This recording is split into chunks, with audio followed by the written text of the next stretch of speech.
मैं एक कहानी से करना चाहता हूं। एक जब मैं कॉलेज में था तो एक बड़ी इंटरेस्टिंग चीज मैंने पढ़ी।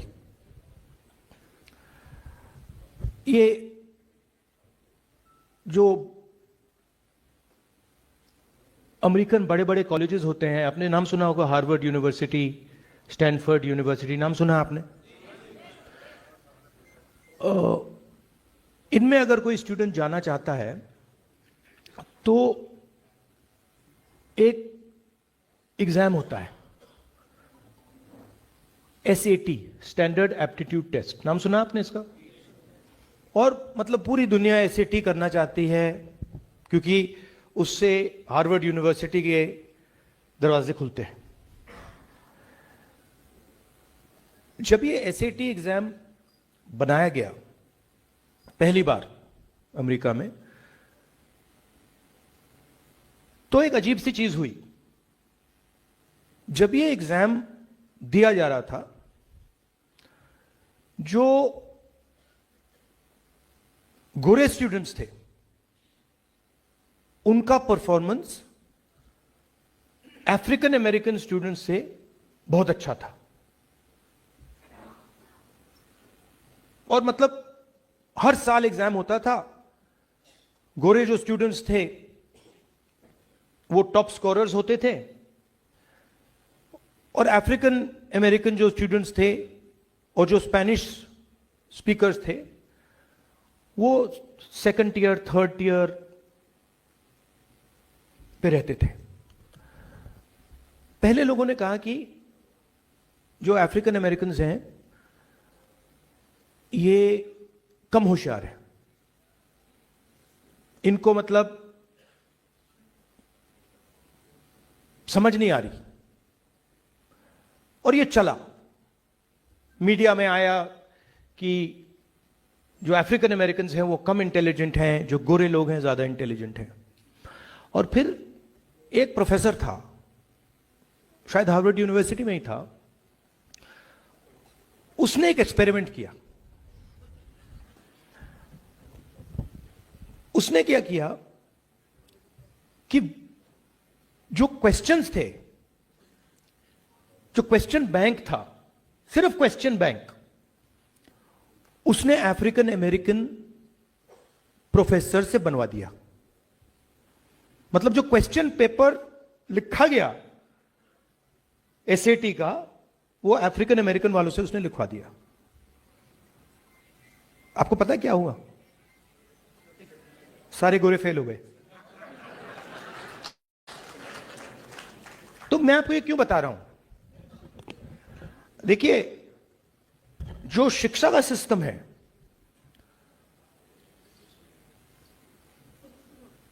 वो एक्चुअली दो चीज है। एक वो लोगों को, जैसे हमारे प्रोफेसर साहब हिस्ट्री सिखाता है, बायोलॉजी सिखाता है, ज्योग्राफी, इंजीनियरिंग, ये सब, मगर दूसरा वो हथियार भी है। आपने बोला कि हमारा एजुकेशन सिस्टम था, आपका एजुकेशन सिस्टम कभी नहीं रहा है। ये बात आप समझिए, हिंदुस्तान का एजुकेशन सिस्टम कभी भी आज तक दलितों और पिछड़ों के हाथ में नहीं रहा है। मतलब पार्टिसिपेशन भी नहीं है। साहब को प्रोफेसर बना देंगे, रिस्पेक्ट दे देंगे,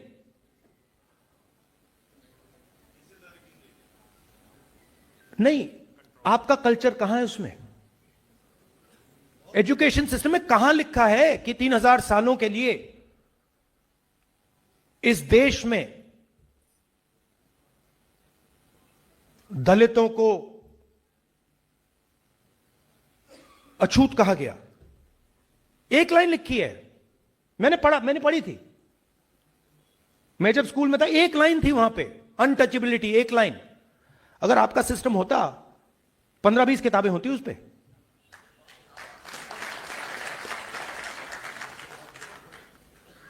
तो सिस्टम में पार्टिसिपेशन देना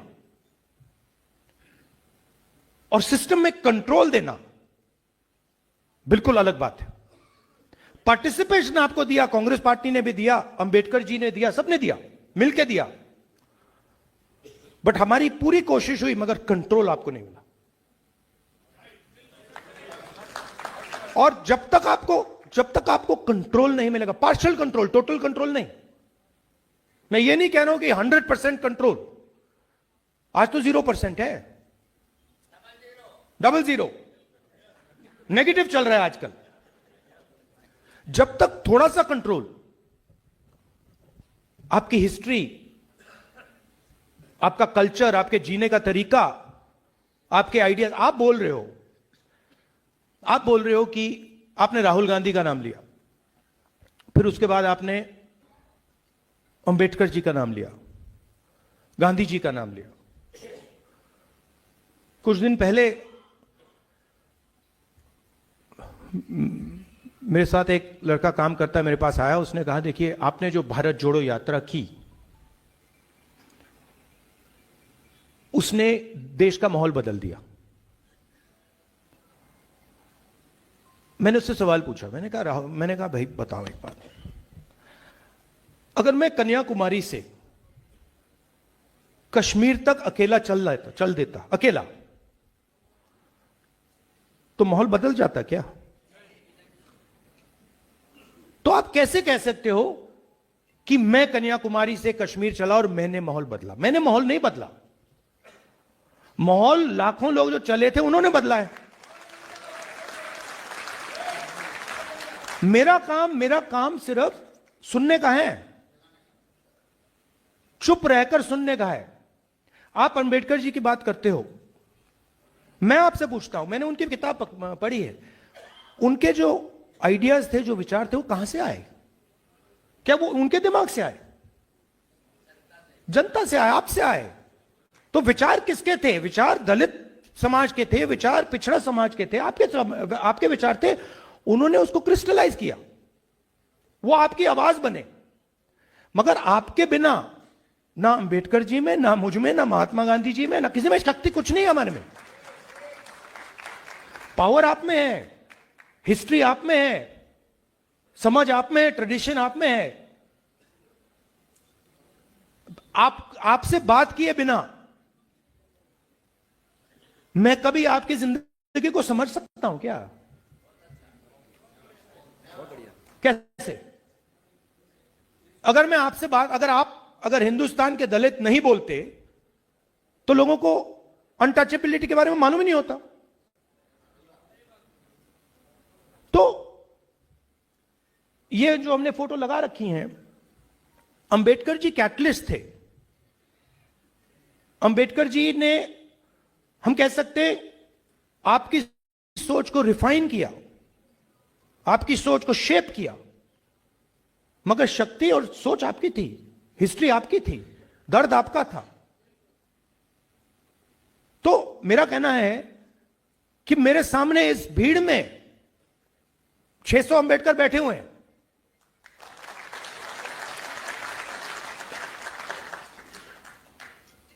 रियलिटी ये है, क्योंकि आइडियाज आपसे निकले थे, सोच आपसे आई है। और आजकल क्या हो रहा है, बड़ी अपॉर्चुनिटी मिल रही है। लोग डिप्रेशन में चले जाते हैं, उदास हो जाते हैं। एक्चुअली ये दलित इमेंसिपेशन, पिछड़ों के इमेंसिपेशन का नया फेज है, ये शुरू हो रहा है। क्योंकि अब हमने बात एक्सेप्ट कर ली है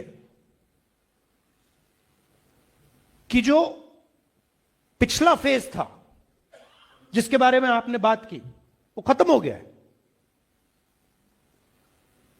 उसमें अब दलितों के लिए, पिछड़ों के लिए अपॉर्चुनिटी है ही नहीं, रास्ता बंद है। और हम कितनी भी कोशिश करें इस स्ट्रक्चर में हमारी प्रॉब्लम सॉल्व नहीं होने वाली है।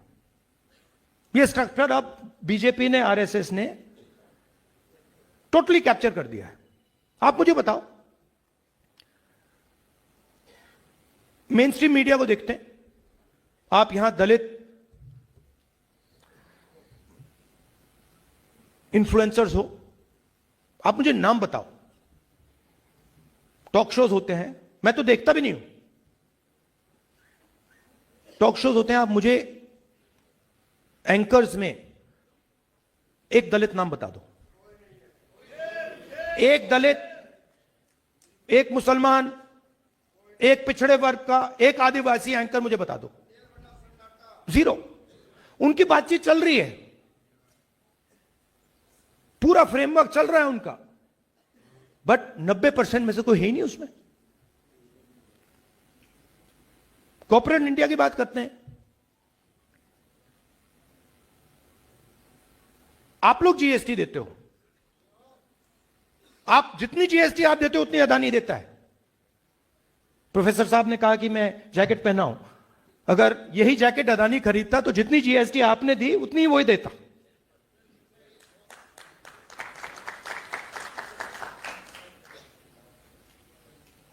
आप 200 सबसे बड़ी कंपनियों की लिस्ट निकालो, मालिकों की लिस्ट निकालो,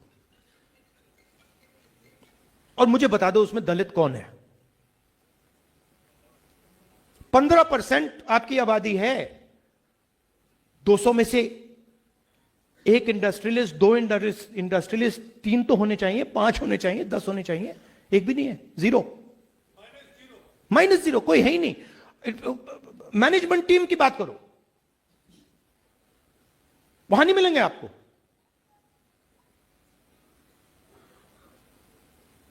प्राइवेट अस्पतालों को देखो, उनके मालिकों की लिस्ट निकालो, वहां नहीं मिलेंगे। पिछड़े नहीं मिलेंगे, दलित नहीं मिलेंगे, आदिवासी नहीं मिलेंगे, माइनॉरिटी नहीं मिलेंगे, अति पिछड़ा नहीं मिलेगा। तो जहां भी देखो, जहां भी आप देखो, किसी भी इंस्टीट्यूशन में देखो, किसी भी संस्था में देखो, आपको नहीं मिलेंगे। और मैं कुछ दिन पहले एम्स का वहां फ्लाईओवर के नीचे गया, रात के टाइम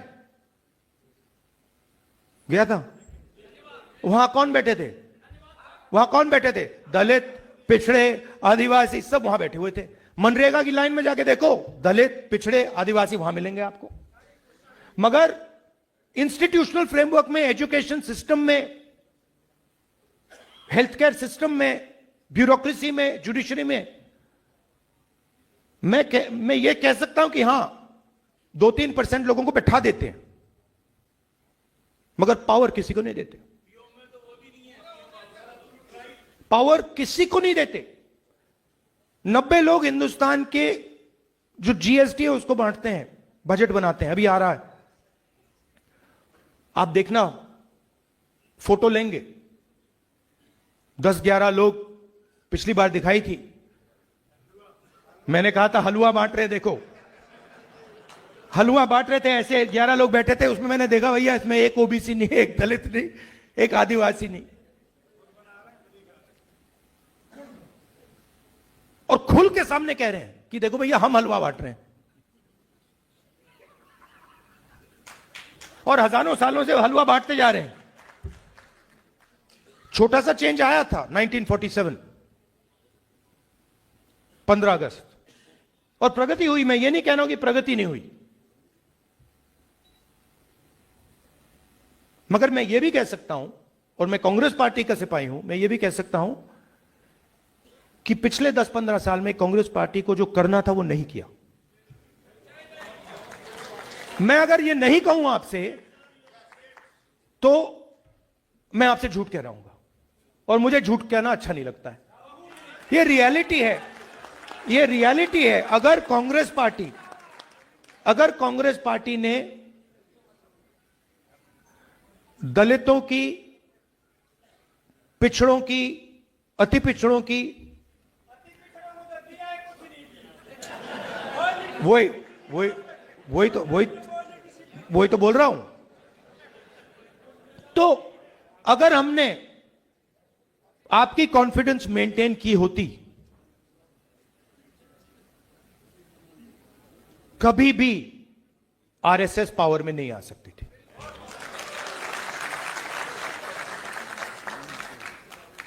मैं ये कह सकता हूं कि जो आपने बात बोली, इंदिरा गांधी जी के टाइम फुल कॉन्फिडेंस मेंटेन थी। दलित, आदिवासी, माइनॉरिटी, अति पिछड़ा, ये सब जानते थे कि इंदिरा गांधी जी लड़ जाएंगी, मर जाएंगी उनके लिए। बट 1990s के बाद कमी आई थी, वो तो मुझे दिख रहा है। अब नाम तो नहीं लेंगे, बट ये रियलिटी है, और इस रियलिटी को कांग्रेस पार्टी को एक्सेप्ट करना पड़ेगा।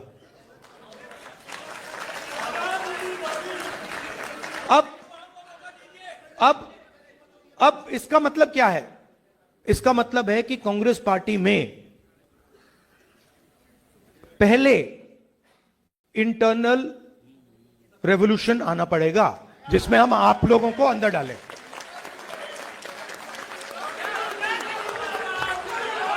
और वो और मैं आपको एक और बात बता देता हूं। देखिए, एक और बात बता देता हूं आपको।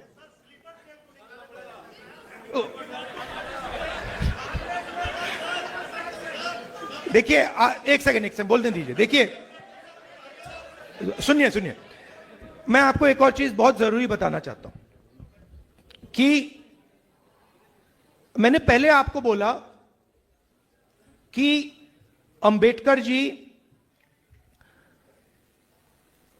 आपकी आवाज थे, जो आपके दिल में था, जो आपका दर्द था। आपने कहा, उनके बच्चों के बारे में कहा कि उनके बच्चों की डेथ हो गई। उन्होंने अपने लक्ष्य को छोड़कर अपनी आवाज को वो नहीं सुने, अपने परिवार की उन्होंने आवाज नहीं सुनी, और आपके समाज की आवाज उन्होंने सुनी। इसलिए यहां हमने फोटो लगा रखी।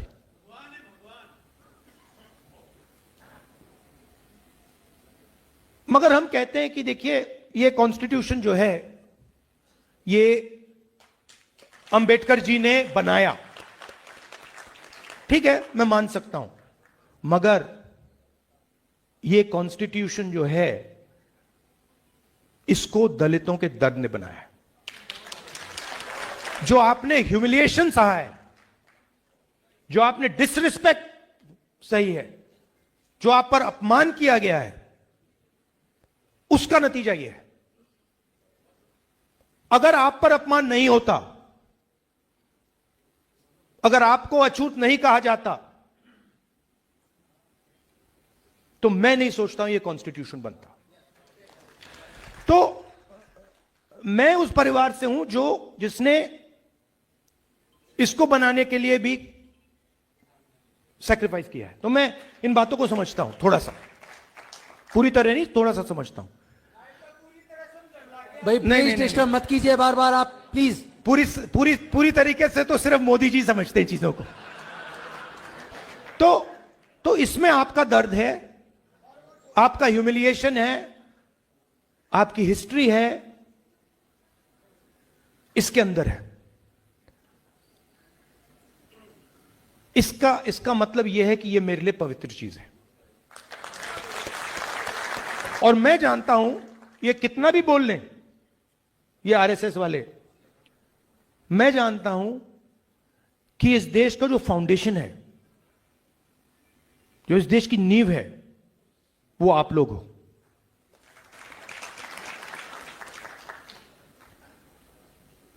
अब आप पर फुल स्केल आक्रमण चल रहा है, माइनॉरिटीज पर, दलितों पर, महिलाओं पर, आदिवासियों पर फुल स्केल अटैक चल रहा है। अब मैं खत्म फिदेल कास्ट्रो की एक कहानी से करूंगा, पता नहीं आपको अच्छी लगे ना लगे, लगेगी। जिन राजनेताओं को मैं बताता हूं उनको ये कहानी अच्छी नहीं लगती।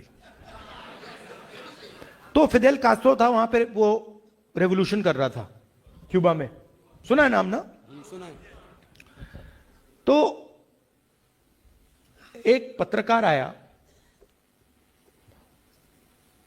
न्यूयॉर्क टाइम्स का पत्रकार था, वहां पर लड़ाई चल रही थी, वो जंगल में बैठे थे। तो न्यूयॉर्क टाइम्स का पत्रकार गया, बैठ गया उनके साथ, कहता है भैया मैं आपका इंटरव्यू लूंगा। फिदेल कास्ट्रो ने कहा लीजिए। शुरू हो गया। कहता है फिदेल कास्ट्रो जी एक बात बताइए, आपकी जो मैनेजमेंट टीम है इसको आप ट्रेन कैसे करते हो? इनको आप मैनेजमेंट कैसे सिखाते हो? इनको आप मतलब लड़ना कैसे सिखाते हो? रेवोल्यूशनरी थॉट कैसे सिखाते हो? फिदेल कास्ट्रो जी उसकी ओर देखा, कहता है यार तू तो बड़ा बेवकूफ आदमी है, मैं थोड़ी सिखाता हूं। तो चौंक गया, कहता है सर आप नहीं सिखाते तो कौन सिखाता है? कहता है ये जो बटिस्ता बैठा है वो डिक्टेटर था, ये सिखाता है। तो फिर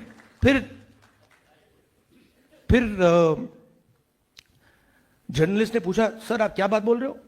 आप बोल रहे हो कि क्यूबा का जो डिक्टेटर है जिससे आप लड़ रहे हो वो आपकी मैनेजमेंट टीम को सिखाता है? फिदेल कास्ट्रो कहता है हां, मैं क्या करता हूं, मैं लोगों को लड़ाता हूं, आधों को मार देता है, बाकी भग जाते हैं, जो बचते मेरी मैनेजमेंट टीम है। वही काम हो रहा है, वही काम हो रहा है। मोदी जी डरा देता है, भग जाते हैं,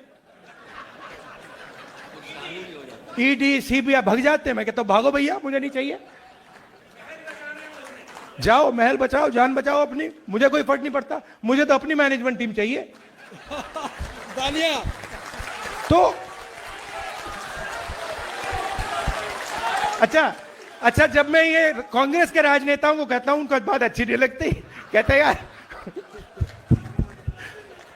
तो मैं ट्रेनिंग थोड़ी देता हूं, हम लोग ट्रेनिंग थोड़ी देते हैं, मोदी जी ट्रेनिंग दे रहे हैं, वो हमारी मदद कर रहे हैं।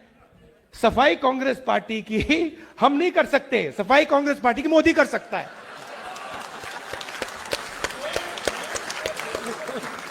और हमारा काम जब मतलब लोग दौड़ रहे हैं उस साइड, तो हमारा काम दरवाजे खोलने का, ये जो सच्चे मैनेजर हैं आ जाए अंदर, तो ये चल रहा है आजकल। अंत में मैं आपसे कहना चाहता हूं, देखिए वो अभी आएंगे, वो सब होगा, थोड़ा सा टाइम लगता है इन चीजों में, मगर आप देखेंगे ये शुरू हो गया है।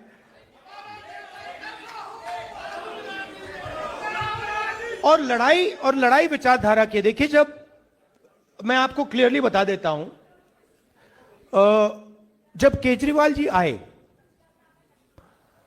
शुरुआत में ही मैंने इनको थोड़ा देखा, ऑब्जर्व किया। ये जितना मोदी जी एंटी रिजर्वेशन है, जितना मोदी जी एंटी दलित हैं, उतना ही ये है, ठीक है? ये शायद ज्यादा, थोड़े मोदी जी से ज्यादा सोफिस्टिकेटेड है, वो हो सकता है।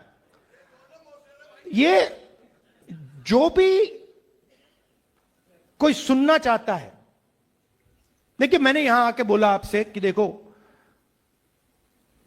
कांग्रेस पार्टी ने जिस प्रकार से आपकी इंटरेस्ट प्रोटेक्ट करनी थी, नहीं की। इस स्टेटमेंट से मेरा नुकसान हो सकता है, मीडिया कहेगी कि राहुल गांधी कह रहा है, मगर मुझे कोई फर्क नहीं पड़ता, क्योंकि रियलिटी है। तो जो विचारधारा की लड़ाई लड़ता है, जैसे अंबेडकर जी हैं, गांधी जी हैं, नेहरू जी हैं, हमें सच में इंटरेस्ट है और हमें आपके साथ रिश्ता बनाना है, दोस्ती करनी है कि आपको लगे कि अगर हम कुछ बोलें या अगर हमारे दिल में कुछ है, दर्द है, इरिटेशन है, ह्यूमिलिएशन है, जो भी है, हम उस आदमी को जाके बोल सकते हैं, वो उस बात को सुनता है, समझता है और उसके बारे में कुछ करने की कोशिश करता है। बस ये चाहिए। तो ये एक पहली मीटिंग है, ये प्रोसेस है। आपको देखना है कि राहुल गांधी सचमुच में मेरे भाषण को एक्सेप्ट नहीं करो, आप मेरे भाषण को डाउट करो और फिर आपको मुझे देखते जाओ 1 महीना, 2 महीना, 3 महीना, 6 महीना, 8 महीना, 10 महीना, और फिर आप देखो कि यह आदमी सचमुच में हमारे इंटरेस्ट में काम कर रहा है या ऐसी आलतू फालतू बातें कर रहा है। बट मैं आपको बता रहा हूं, आपको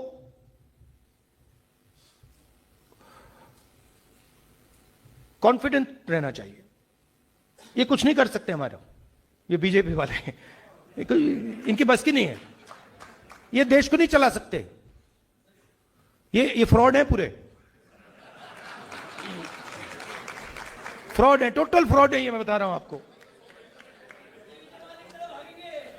ये प्रॉब्लम क्या है कि हम लोगों में यूनिटी नहीं है, हम लोग बटे हुए हैं। जिस दिन हम लोग एक हो गए ना, ये भाग जाएंगे। मेरा पंजाब में हमारा एक कार्यकर्ता एक दिन मुझसे मिला, कहता है राहुल जी, आप जिस दिन ये कांग्रेस पार्टी की जो ओरिजिनल बेस है, जिस दिन ये एक हो गई ना, ये सब आरएसएस वाले भागेंगे, यहां से भागेंगे, ये रुकेंगे भी नहीं, भाग जाएंगे ये। तो थोड़ा सा यूनिटी पे काम करना है, दूसरे की भी सोचनी है। जैसे आपने बिल्कुल सही बोला, मैंने कहा दलितों का नाम लिया और मैंने गलती की, मैंने अति पिछड़ों का नाम नहीं लिया, लेना था। तो सबको लेकर आगे चलना है। दलितों की इश्यूज थोड़ी अलग हैं, अति पिछड़ों की थोड़ी अलग है, माइनॉरिटीज की थोड़ी अलग है, बट सुनकर सबको एक साथ लेकर आगे चलना है। और एक मुझे लगता है शायद थोड़े साल लगेंगे, बट जो एक प्रकार से मोहन भगवत जी ने कहा कि जब कॉन्स्टिट्यूशन बना था तो हिंदुस्तान को आजादी नहीं मिली थी, तो उनका कहना था कि सच्ची आजादी मोदी जी के अंडर मिली, राम मंदिर, जिसमें ना किसी दलित को इनॉग्रेशन में, ना किसी दलित को बुलाया, ना किसी आदिवासी को बुलाया, ना किसी गरीब को बुलाया, अदानी जी अंबानी जी को नचा दिया। तो उन्होंने दूसरी आजादी की बात की, मगर एक्चुअली वो नहीं समझे कि वो दूसरी आजादी उनकी वाली नहीं है, वो हमारी वाली है, वो आने वाली है। और उसमें मैं आपको आखिरी बात बताता हूं, उसमें हमें सिर्फ रिप्रेजेंटेशन के लिए नहीं लड़ना है। आप लोग सिर्फ रिप्रेजेंटेशन के लिए लड़े थे, पॉलिटिकल रिप्रेजेंटेशन। कांशीराम जी जिन्होंने बहुत अच्छा काम किया, वो पॉलिटिकल रिप्रेजेंटेशन के लिए लड़े थे। हुआ क्या, इन्होंने पॉलिटिकल रिप्रेजेंटेशन को इरेलेवेंट कर दिया। आज पॉलिटिकल रिप्रेजेंटेशन का कोई मतलब ही नहीं है। तो आज नहीं, वो लोकसभा में एमपीज मुझे कहते हैं बीजेपी के, भैया हमारी तो यहां पे मूर्ति बना रखी है। मतलब सर हम मतलब चुनाव जीत के आए, हमने सोचा था एमपी बनेंगे, यहां पे तो भैया मूर्ति बना के खड़ा कर दिया है, और मूर्ति बोल भी नहीं सकती। तो जो संस्थाएं, जो इंस्टीट्यूशंस हैं, चाहे शिक्षा के इंस्टीट्यूशंस हैं, कॉर्पोरेट इंडिया है, जुडिशरी है, इसमें शेयर ऑफ पावर चाहिए, शेयर ऑफ पावर। और शेयर ऑफ पावर और रिप्रेजेंटेशन में बहुत फर्क है। शेयर ऑफ पावर मतलब जैसे मैंने आपसे कहा 90 लोग बजट को बांटते हैं, आपने वहां पे 3 ओबीसी दे रखे हैं, 3 ओबीसी अफसर दे रखे हैं, उनको पीछे बैठा रखा है। 50% उनकी आबादी है, बट शेयर ऑफ पावर 5%। दलित 15% है हिंदुस्तान में, 16 कह लो। Share of power 1%। मैं सिर्फ बजट की बात कर रहा हूं। तो अगला सवाल शेयर ऑफ पावर और शेयर ऑफ वेल्थ का है। अदानी जी को हिंदुस्तान पूरा का पूरा धन दे रहा है, 16 लाख करोड़ रुपए, 16 लाख करोड़ रुपए 25 लोगों का कर्जा माफ किया है। 25 लोगों का 16 लाख करोड़ रुपए माफ किया। एयरपोर्ट दे रहे हैं, पोर्ट दे रहे हैं, सब उनको दे रहे हैं। तो ये धन की भी लड़ाई है। अगर देखिए, अगर धन की भागीदारी नहीं मिली, अगर इंस्टीट्यूशनल रिप्रेजेंटेशन नहीं मिला, और मान लीजिए अगले इलेक्शन में हम पूरा का पूरा रिप्रेजेंटेशन ले लें, तब भी प्रॉब्लम सॉल्व नहीं होगी। बिल्कुल ठीक है, क्योंकि फिर से वो संस्थाओं का कंट्रोल लेकर फिर से खत्म कर देंगे। मैंने लिस्ट देखी, आप हिंदू कॉलेज में हैं, किसी ने मुझे आरएसएस की इंटरनल जो लिस्ट है, वाइस चांसलर्स, ये जो बोर्ड्स कॉर्पोरेशंस हैं, वो लिस्ट किसी ने मुझे भेज दी। तकरीबन 3000 लोगों की लिस्ट है, सारे के सारे अपर कास्ट है उसमें, सारे के सारे अपर, उसमें एक दलित भी नहीं है, कुछ नहीं है। तो क्या किया? आदिवासी राष्ट्रपति बना दी, मगर कोई पावर नहीं दिया। दलित राष्ट्रपति बनाए, कोई पावर नहीं, सिंबॉलिक, जैसे मंदिर में मूर्ति डालते हैं ना, वैसे ये हो रहा है हिंदुस्तान में। तो लड़ाई क्लियर है। आपने मुझे समय दिया, इतनी अच्छी तरह आपने मेरी बात सुनी।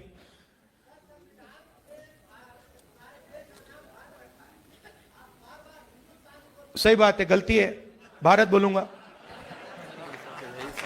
देखिए यही तो है ना। अब देखिए कितनी गहरी बात बोली है इन्होंने। हाँ, तो अब देखो, अब मोदी जी के सामने इसने ये कह दिया होता तो फिर क्या होता? पकड़ के अंदर कर देते, और मैं जाके गले मिलूंगा, कहूंगा भैया धन्यवाद, आपने तो मुझे बहुत अच्छा पॉइंट दिया है। आप सबका बहुत बहुत धन्यवाद। नमस्कार, जय हिंद, जय भारत।